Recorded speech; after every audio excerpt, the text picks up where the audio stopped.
If you've ever spoken to a Protestant about the Eucharist and referenced John chapter 6, where Jesus says he is the bread of life and to eat his flesh and drink his blood, they will contend that Jesus is speaking symbolically. And to prove their case, they will reference other times when Jesus is speaking symbolically, like when he says he is the door. However, their argument fails, and I'll show you why in this video.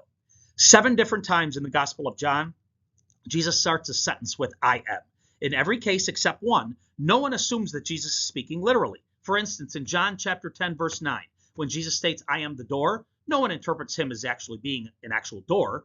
In another verse, John 15:1, Jesus says that I am the true vine. And again, no one interprets Jesus literally as being an actual vine where grapes grow. Silly, right? But something different happens in John chapter 6, verse 35, when Jesus states that I am the bread of life. It's different because he is interpreted as speaking literally. When his disciples state in verse 52, how can this man give us his flesh to eat? Jesus left no doubt when he answered them 6 different times that his body is real food and his blood is real drink, and that they must eat his flesh and drink his blood. After this teaching, they left him.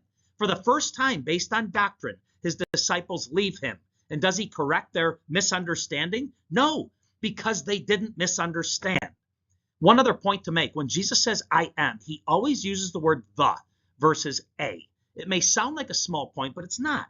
Jesus says he is the door because he is the only way to enter heaven. He is not just a door as if there are many, but just one, himself. Jesus is the bread of life.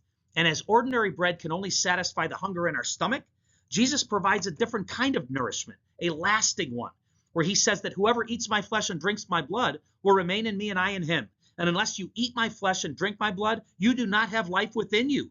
Jesus' words, this hard teaching, caused his disciples to leave, and still to this day cause many to not obey. What's sad is the watering down of the faith. In apostolic times and throughout church history, to not believe in the Eucharist meant you were not a Christian. If you couldn't follow the teachings of Jesus and his church, you set yourself apart. Today is different though. Just believe in Jesus, they say. Say you have a relationship with him, and you don't have to believe in this hard teaching of the Eucharist. Don't let anyone tell you Jesus didn't mean what he said. Jesus saying he is the door is not the same as Jesus saying he is the bread of life. May God bless you in your defense of our great Catholic faith.